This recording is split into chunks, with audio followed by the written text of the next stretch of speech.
Olá, pessoal, sejam muito bem-vindos ao segundo episódio da nossa série do M&A Cast sobre M&A em empresas familiares. Eu estou aqui com a minha sócia Amanda Vicentini, uma craque sobre governança familiar, sobre M&A com empresas familiares, e a gente vai falar nesse segundo episódio sobre os desafios e as particularidades das empresas familiares frente a uma operação de M&A. Amanda, seja muito bem-vinda novamente. Obrigada. Me conta aqui, quais são as particularidades das empresas familiares que podem afetar o M&A, a tomada de decisão do investidor fazer o investimento, enfim, a operação como um todo? Eu acho curioso porque quando a gente falou no episódio passado sobre as motivações, as próprias motivações são particularidades das empresas que podem afetar a decisão do investidor de seguir ou não com o negócio, eventualmente por qual preço. A gente falou de sucessão, né, de falta de sucessão. À medida em que a gente está ainda numa governança de dono, que o desenvolvimento daquele negócio depende muito da figura do seu fundador, da pessoa física que está ali diante do negócio, há uma certa dúvida de como aquele negócio se comporta com a sua ausência, com o seu afastamento. E isso vale para uma sucessão, é algo que a gente tem que tomar cuidado na governança e planejar a sucessão é importante por isso, e vale também no M&A. Então daí vem, por exemplo, o que a gente comentou sobre eventualmente ter uma transição gradual e uma compra com uma participação ainda minoritária dessa pessoa. Então isso é algo que afeta a estrutura do que a gente vai propor. Eventualmente pode afetar preço se a gente não tiver mais esse fundador ali, a gente já tiver numa outra geração começando ali a sucessão do negócio. A gente falou de conflitos familiares também, se a gente não tem uma governança estruturada, né, os conflitos estão num contexto de engessar o negócio, os sócios que estão ali estão mais focados em tentar resolver questões pessoais e potenciais conflitos entre si, do que em tocar o negócio, em tomar decisões, né, ou eventualmente o impasse impede que a decisão seja tomada, que a empresa continue andando, isso vai começar a afetar resultado. Isso começa, se a gente tiver um conflito já judicializado, certamente a gente não seguirá com uma transação de M&A e só afasta investidor. Né? Há uma incerteza Isso é uma muito pergunta grande. Que os investidores fazem muito, né? Se todos os vendedores numa família estão alinhados com a venda, né? Porque muitas das vezes o investidor acaba tendo um interlocutor da família mais principal, assim, né? Às vezes até o controlador daquele grupo familiar, mas às vezes o acordo de sócios ou mesmo a falta de ter uma governança não permitiria a venda de todo mundo, né? Então, essa é uma pergunta clássica do investidor, né? Está todo mundo alinhado com a venda da família, Exatamente. né? Então, buscar esse alinhamento prévio, né? Isso é muito importante. Acho que, e tem um outro ponto do alinhamento, às vezes não é só a decisão de vender ou não, mas às vezes algum desses acionistas está mais próximo da dinâmica do negócio e entende sobre a condução, entende sobre uma valorização, sobre um valuation, sobre o preço, por exemplo. Quem está mais distante, que é maximizar esse retorno. Sim. E não tem o conhecimento do todo. Total. Exato. Então, acho que isso também são questões que podem impactar. E acho que tem um outro ponto importante da gente falar, que é o excesso da informalidade, né? É uma característica marcante nas empresas familiares. E aí a gente vai falar desde falta de contratos celebrados, de contabilidade, que a gente não tem um registro fiel do que seja a situação da empresa, uma questão de confusão patrimonial que é muito comum. Muito comum. Né? O próprio empreendedor, o próprio acionista trata o patrimônio da pessoa física e jurídica como bolso esquerdo e direito. Enquanto for uma governança de dono, há um certo risco para as pessoas envolvidas, mas é uma decisão tomada por ele. Né? No final do dia acaba sendo o mesmo bolso esquerdo ou direito, mas quando a gente passa a falar tanto numa sucessão como numa potencial venda, essas situações trazem riscos, né? Trazem potenciais contingências que vão, de novo, levar a decisão de seguir ou não com o negócio e por quanto. Até a dificuldade de precificar o negócio, exatamente, né? Porque às vezes, o que é despesa da empresa, o que de fato não é despesa da empresa, né? É isso.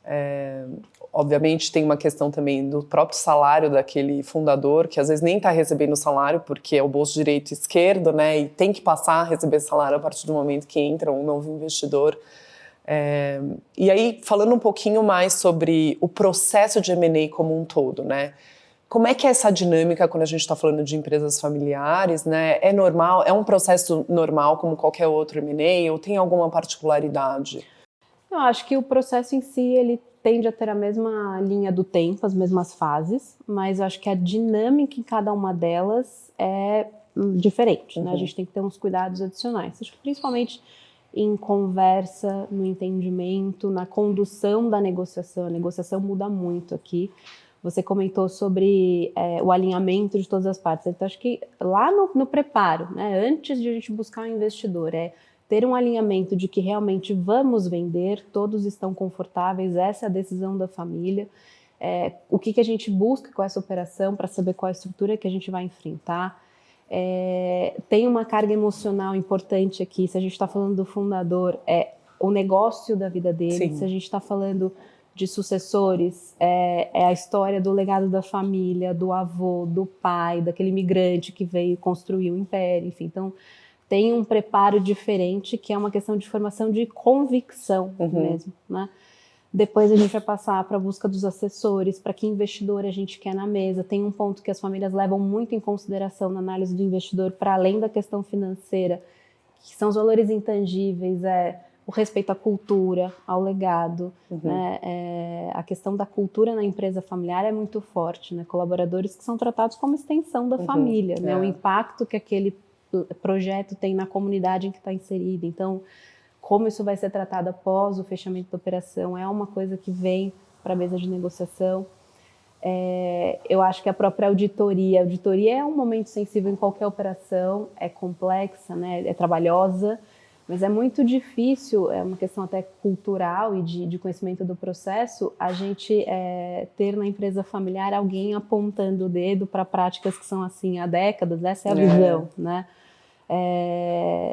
Dizendo que algo poderia ser melhorado em termos de processos e procedimento, porque sempre deu certo assim. E aí o nosso trabalho é entender e ter esse processo de convencimento e de cultura de que sempre deu certo assim, não tenho dúvida que continuará dando enquanto aquela pessoa estiver ali. Mas a gente está saindo de uma governança de dono, indo para uma governança corporativa, para um investimento de um terceiro, em que a gente precisa de processos mais estruturados. Então, essa mudança um pouco de mentalidade também. E até o próprio processo de auditoria, né? Essas empresas, muito provavelmente, nunca passaram por um processo de M&A, de investimento, né? Então, pela primeira vez vivenciando isso. E realmente é uma maratona o processo, né? Não é uma corrida de 100 metros. Então, acho que também conscientizar os membros da família que não é uma coisa tão imediata assim, é um processo, né? Do namoro, de quais possíveis investidores, a montagem de um data room, a análise do data room, e aí a gente entra na fase da negociação, né? O que muda na negociação quando a gente está falando de empresas familiares? Aí umas dicas para alguns investidores, porque a gente aqui tem somados muitas décadas de experiência em negociação, apesar dessa cara jovem que temos. Que muda, e eu acho que é uma boa dica para a gente dar para os investidores, quando a gente está tratando de empresas familiares na negociação?